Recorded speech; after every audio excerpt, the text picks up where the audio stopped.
Hi, everybody. Today I'm here to talk about Stacks and how the Stacks blockchain works with the Bitcoin blockchain to enable Bitcoin DeFi and other smart contracts.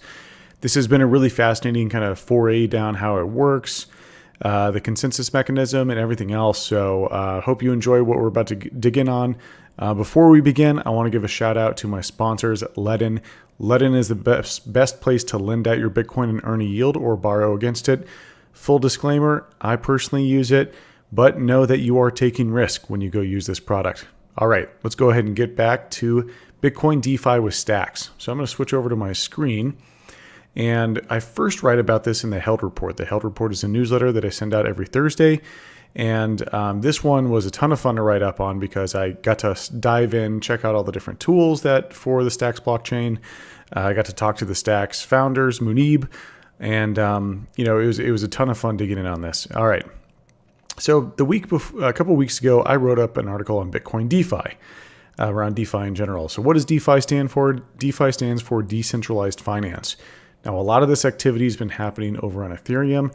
I think that Bitcoin is the better blockchain to build on due to a lot of different reasons. This is also echoed by Elise Kylene. Elise is a really well-known Bitcoin VC in the space. I've known her since 2013 era, so she's been around a long time. And she thinks about it as of like you've got to build DeFi on top of the most stable foundation possible, and the most stable foundation in terms of Lindy effect. Lindy is like network effect and longevity, volume, security model. That's going to be the Bitcoin blockchain. So I agree with her as well, and that's why I'm excited to explore these different technologies, starting with Stacks. And I also started with Stacks because I polled my users on Twitter, or my followers on Twitter, and they felt that Stacks was the most interesting project to hear about. So that's why I'm covering it first. And a little bit of a disclaimer: I just hold Bitcoin. I don't recommend owning any other token. But in order to explore some of these, and because I didn't want to risk my own capital, I've been given a little bit of coins to play around with, and you'll see that in some of the screenshots. Okay, cool. So what is Stacks? Well, Stacks is actually a couple different things over the years. It started in 2013, 2014, way back when with Munib, Ali, and Ryan Shea. And they tried to figure out how to build smart contracts on top of Bitcoin. Now, I have an interview with Munib that I thought about splicing in here, but I actually think it might be better on its own. So when I talked to Munib, when they experimented with building smart contracts on Bitcoin, they actually tried a couple different things.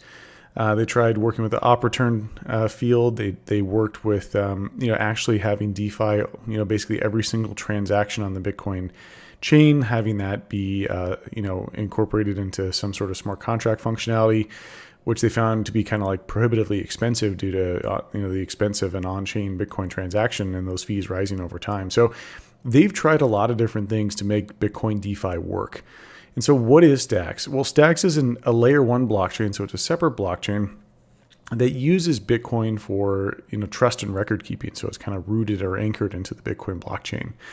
And the way that Stacks works is the demand for smart contracts increases the transactional demand via on the Bitcoin blockchain. And so this is through the proof of transfer mechanism, which actually brings there's a very fortuitous sort of relationship here where there's with Stacks rooting itself into the trust and security and Lindy of the Bitcoin blockchain, and the Bitcoin blockchain receiving transaction fees or demand for block space, which increases its security over time.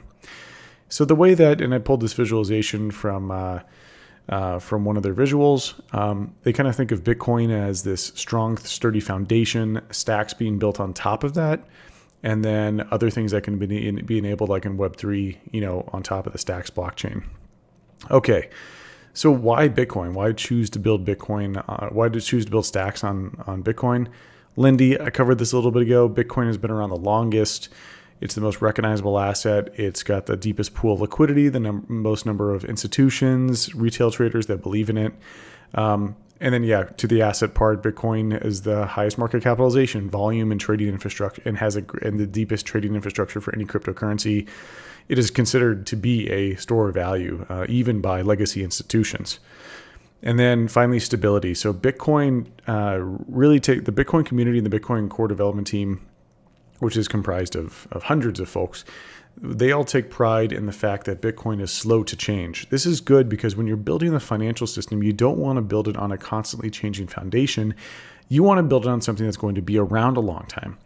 And so I think that's a really big distinction here versus like the Ethereum blockchain, other blockchains that are constantly changing. You can trust that the Bitcoin blockchain won't change very often. And it's really hard to make changes happen. So that's a good thing as well, because when you make changes happen, you introduce attack vectors. New technology means that there's new game theoretic attack vectors. There's new ways to influence the protocol. With Bitcoin, that's very, very difficult to do. And they came up with this nice visualization to kind of show that off. All right, so how does it work?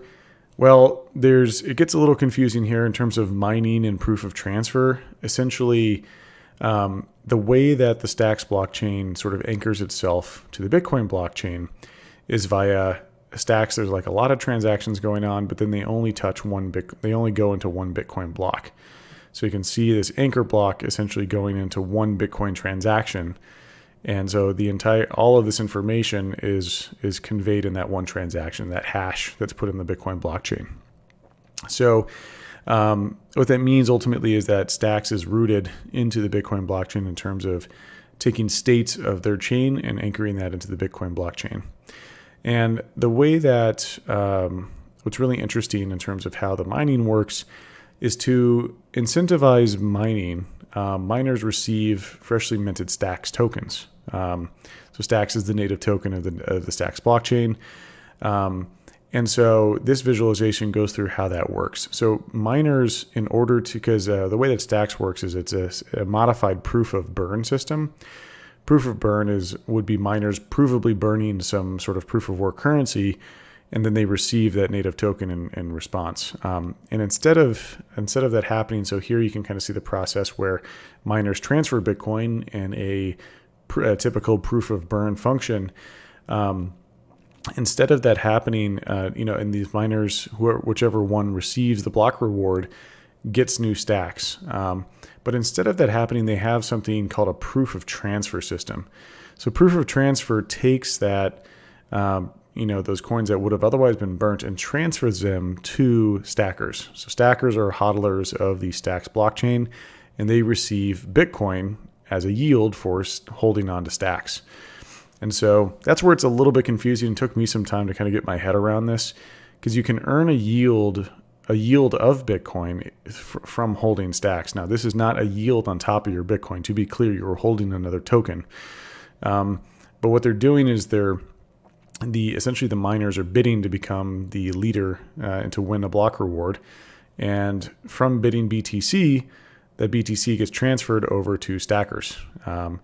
And then they receive the newly minted Stacks. So that's how that system works. So it's a combination of a proof of burn system combined with an incentive model to incentivize folks to get into Stacks, which I thought was pretty clever. Instead of provably burning the Bitcoin, which at some date I think they might, they're not sure yet. Based on my conversation with Munib, it sounded like they could keep this mechanism going on for a long time. But instead of provably burning it, they transfer that value to these stackers to incentivize people to get into Stacks. So I thought that was a pretty clever incentive model. So, and then I'll go ahead and cover stacking a little bit later in a more in depth in terms of how that works, because I tried out a couple different tools myself. When we look at the token and issuance schedule, so Stacks is the native token to the Stacks protocol, or Stacks 2.0 blockchain. They call it 2.0 because Stacks, a lot of its functionality didn't exist back until January this year. So in terms of the development, the number of applications, they didn't have a lot of time to build these applications. So they're just now kind of getting up to speed on all the DeFi and dApp work that can be built on top of Stacks. So these are some of the metrics behind the issuance schedule. I think this is important to highlight because Bitcoin's had such a fair distribution that we should evaluate all other distributions based on that. But if you want to read more, you can dig in here. In terms of its smart contract functionality, which I'll get into some of the details in a minute, the basics around this is that essentially on the Stacks blockchain, this is all coded up in Clarity. Now, Clarity was chosen because it offers a more secure and transparent sort of system or environment for running smart contracts versus Ethereum Solidity, which doesn't have that functionality. Clarity smart contracts are kind of cool because they can look at the Bitcoin blockchain, and if something happens on the Bitcoin blockchain, then it can trigger certain activities on the Stacks blockchain. So you can think of the Stacks blockchain looking at the Bitcoin blockchain, and it can react to it. And I'll walk you through an example of how a smart contract like that would work. Before we continue, I want to give a shout out to CryptoTag. CryptoTag is the most secure place to store your Bitcoin. This is what I personally use. It's a titanium plate, crush-proof, waterproof, fireproof. This is where you write your 12 to 24 word backup. So if you lose your hardware wallet, this is how you restore it. Definitely recommend it. Check them out. Okay, back to Stacks, back to some of the applications that I checked out. So some of the applications I checked out BTC.us. BTC.us is a place where you can register .btc domains.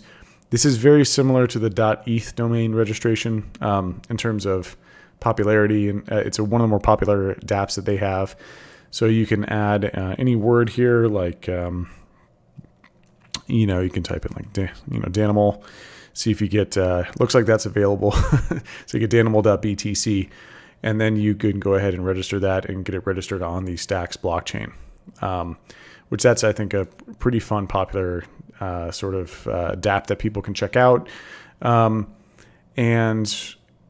stacking, I would say, is the most popular, like out of all of them. Like these two are the most popular things to do. So stacking is that process I talked about before, where you hold on to stacks and you receive a yield in Bitcoin. There's two different ways that I checked it out. One was Xverse. So let's see. This is the Xverse wallet. Xverse wallet's a mobile wallet where you can you put stacks in there, and then you can choose to participate in the stacking process, which you can do non-custodial and custodial. So with Xverse, it's a delegated staking, which means it's still non-custodial, but you're not directly you're not doing it on your own. You have to pool your funds together with other stakers in this delegated fashion to do the stacking process. It's a little bit slow, so the process happens X number of Bitcoin blocks. The Stacks universe operates in Bitcoin time. So because of that, not because they operate in Bitcoin time, but because of the length that they've chosen for the stacking process, you have to wait a little while to participate. As you can see here, had a little bit of stacks. There was a little bug in the Xverse tool, not the Stacks protocol. And so I had to redo it again. So I don't have a screenshot of it being in progress, but next time I talk about Stacks, I'll show that. There's also Stacks Wallet. The Stacks Wallet was really great. I thought it was a fantastically simple and beautiful tool. Kind of your quintessential Bitcoin wallet. You can, within here, there's all sorts of ways to, it's a very simple interface. You can choose how to do delegated staking or stacking or stacking directly. So that was a really simple tool. So you can just stack in a pool or stack by yourself. And that's how they visualize this there. It was really really simple, really simple tool to use.